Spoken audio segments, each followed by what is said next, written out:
नमस्कार। Malik academy of education में आपका स्वागत है। अगर आपको सरकारी शिक्षक बनना है तो क्या प्रोसेस रहता है आफ्टर ट्वेल्थ, आफ्टर ग्रेजुएशन या आफ्टर पोस्ट ग्रेजुएशन?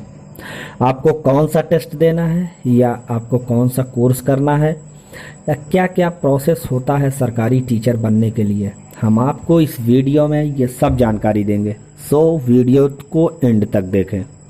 अगर आप चैनल को पहली बार देख रहे हैं तो चैनल को सब्सक्राइब करके बेल आइकन को प्रेस करना ना भूलो। चलिए वीडियो स्टार्ट करते हैं। तो हम आइए जानते हैं कि टीचर कितने टाइप्स के होते हैं। Number 1 primary teacher, number 2 TGT यानी ट्रेंड ग्रेजुएट टीचर, पीजीटी यानी पोस्ट ग्रेजुएट टीचर। अब हम सबसे पहले प्राइमरी टीचर के बारे में जानेंगे। 1 से लेकर 5 तक पढ़ाने वाले टीचरों को हम प्राइमरी टीचर कहते हैं, जिनकी योग्यता 12th pass with 50% minimum qualification और बीएड, जो कि 4 साल का कोर्स होता है, कंपलसरी है। न्यू शिक्षा पॉलिसी 2020 में चेंजिंग कर दिया गया है, जिसमें बीएड है वो कंपलसरी कर दिया गया है। अगर आप 12th के बेस पे टीचर बनना चाहते हैं तो आपको बीएड करना आवश्यक हो गया है, जो कि 4 साल का कोर्स है। दूसरा हम जानते हैं टीजीटी यानी ट्रेंड ग्रेजुएट टीचर। टीजीटी के बारे में हम जानेंगे कि ये 6 से 10 तक पढ़ाने वाले विद्यार्थियों को हम टीजीटी यानी ट्रेंड ग्रेजुएट टीचर कहते हैं, जिनकी योग्यता ग्रेजुएशन होती है मिनिमम 50% क्वालिफिकेशन के साथ, और इन्हें भी बीएड करना पड़ता है, परंतु बीएड की अवधि 2 साल हो जाती है। अब जो हम नेक्स्ट लेवल आते हैं यानी पीजीटी का, पोस्ट ग्रेजुएट टीचर, तो हम इसमें देखते हैं कि 11 और 12th वाले विद्यार्थियों को पढ़ाने वाले टीचर को हम पीजीटी यानी पोस्ट ग्रेजुएट टीचर कहते हैं। अगर आप पोस्ट ग्रेजुएशन किए हुए हैं तो भी आपको बीएड करना अनिवार्य है, मगर बीएड की अवधि केवल 1 साल हो जाएगी। सो ये तो थी आपकी क्वालिफिकेशन। लेकिन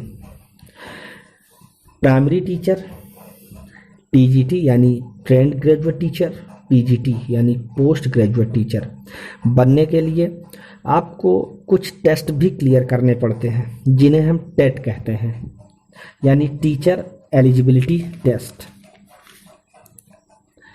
आइए जानते हैं टेट कितने टाइप्स के होते हैं।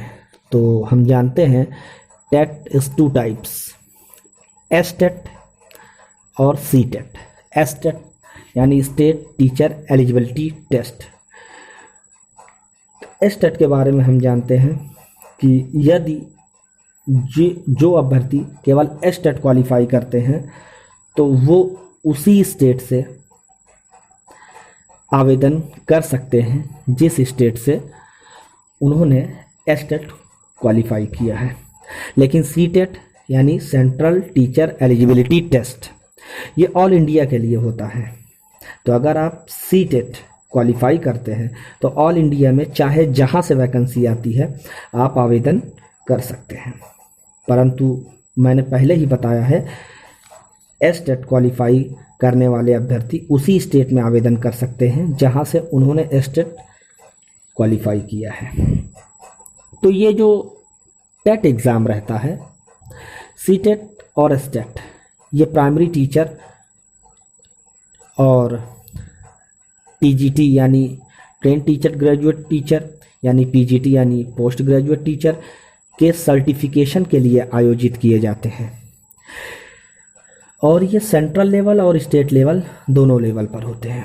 इसके बाद आप तैयार रहते हैं, कहीं भी वैकेंसी आती है, किसी भी गवर्नमेंट स्कूल में या केंद्रीय विद्यालय में, आप हर जगह आवेदन कर सकते हैं।